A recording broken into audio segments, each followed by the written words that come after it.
સુરતમાં લોન અને જોબ ઓફરના નામે ચાલતા મોટા આંતરરાજ્ય કોલ સેન્ટરનો પર્દાફાશ થયો છે। સાયબર ક્રાઇમ સેલે ડુમસ ખાતે સ્વસ્તિક યુનિવર્સલમાં રેડ કરી લાખો નહીં પરંતુ કરોડોમાં લોકો સાથે થયેલી ઠગાઈને ઉકેલી છે। ગત 15 નવેમ્બરે થયેલી કાર્યવાહી દરમિયાન પોલીસે મુખ્ય આરોપી નિતેશ ખવાણીને ઝડપી લીધો હતો।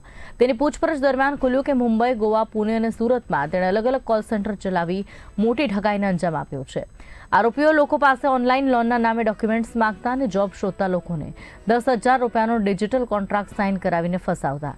ત્યારબાદ કાયદાકીય નોટિસો મોકલી ડરાવી અને લાખો રૂપિયા વસૂલતા હતા। પોલીસ તપાસમાં લગભગ 9 કરોડ 92 લાખથી વધુના ટ્રાન્ઝેક્શન મળ્યા છે, જેમાં યસ બેંક, ICICI અને IDFC ફર્સ્ટ બેંકના ખાતામાંથી 1187 એન્ટ્રીઓ મળી આવી છે।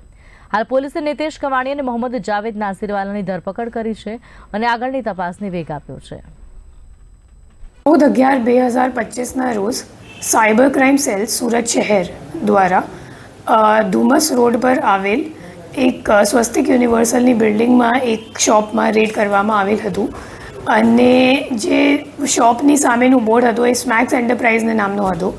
એમાં હકીકત એવી રીતની છે કે છેલ્લા 1-2 વર્ષથી સાયબર ક્રાઇમ સેલની અમારી જે ગવર્મેન્ટ આઈડી છે એમાં લાંબા સમયથી અમે લોકોને ઈમેલ મારફતે ફરિયાદ મળી રહેલ છે આખા દેશભરથી કે કંઈક તો લોન ફ્રોડ કરવાની કંપની છે જે સુરત ખાતે કાર્યરત છે અને એમને જે ટિકિટ સાઇઝ હતું ફ્રોડનું તમામ ઈમેલ જોતા તો એ ખબર પડી કે 5,000 રૂપિયાથી 25,000 રૂપિયાનું ટિકિટ મતલબ ફ્રોડ અમાઉન્ટ હતું જેથી જે વિક્ટિમ છે જે ફરિયાદીઓ છે એ લોકો બીજા રાજ્યથી કે અથવા તો લાંબુ સમય ટ્રાવેલ કરીને સુરત આવવા માંગતા નહોતા, બટ છતાં એ લોકો અહીંયાની સાયબર ક્રાઇમમાં એક ઈમેલ નાખીને એમ અમે લોકો પાસેથી અપેક્ષા રાખતા હતા કે અમે લોકો તપાસ કરીને ખરેખર જોઈ શકીએ કે શું ચાલે છે।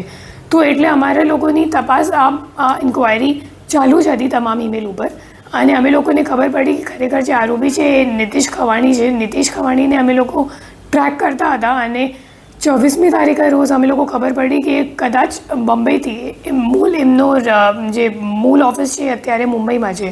તો અમે લોકોને 14 તારીખે ખબર પડી કે ખરેખર સુરત આવી ગયું છે અને સ્વસ્તિક યુનિવર્સલમાં સ્થિત સ્મેક્સ એન્ટરપ્રાઇઝ નામનું શોપમાં અત્યારે હાજર છે। તો અમે લોકો ત્યાં જઈને રેડ કરી તો એમની પાસે એક લેપટોપ ચાલુ હાલતમાં મળ્યું અને એ લેપટોપમાં ડિરેક્ટરનું નામનું એક લોગિન હતું અને ડિરેક્ટર એટલે ગ્લોબલ લિંકટેક કંપનીનો ડિરેક્ટર અને ગ્લોબલ લિંકટેક કંપની એ જ કંપની છે જેના નામનું અમે લોકોને ફરિયાદ ઈમેલ ઉપર મળતો હતો।